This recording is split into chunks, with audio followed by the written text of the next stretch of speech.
I forgive myself for the pain I've caused to my mind and my body, for the times I ignored when I knew deep down, for the denial, for the broken promises, for abandoning myself when I needed me most.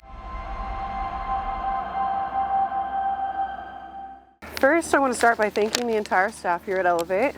Security, conduct, transport, administration, kitchen, counselors, detox, health, and trainees. Alyssa, Yoli, Jesse, Michelle, Brenda, thank you so much for keeping me medicated and dealing with my seizures. To my amazing counselor, Carrie, you've helped me so much. To the amazing facilitators, Jeffrey, Danielle, Greg, for the earlier stages, plus Jeremy and Corbin for helping me finish this process and digging really deep. Brandon, Ragsack, Grace, for your support and guidance. Megan, Josh, Morgan, Alyssa, Dylan, for the detox program. It's kind of difficult to remember that stage, but we did it. Jordan, John Marshall, Dakota, thank you. Kate, Chad, Andrew, Roger, Kylie, Nikki, Stefan, thank you guys as well. And special shout out to Darren and Craig. I was pretty miserable when I first got down here and I really wanted to leave, but first Craig, I think my third night, I came out and he just reassured me that it would be okay and said in his thick New York accent, "It'll be okay, sweetheart."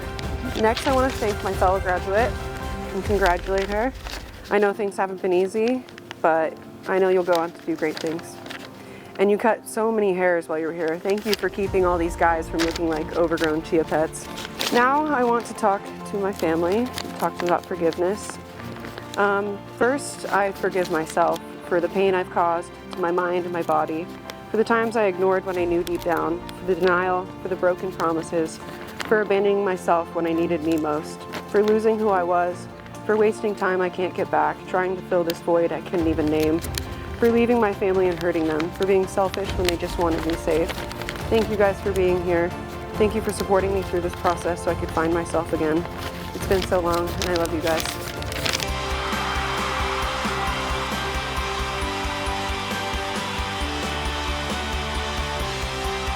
We believe that you should empower the individual and that we need to show them what went wrong and then give them their power back so that they can tackle addiction as an issue and overcome that. With your program, how successful are you? And so we track them all the way through the program and then after the program. And last year we ranked #1 in the entire nation based off of success and overall results. So if people wanted to get more information, where do they go? ElevateRehab.org.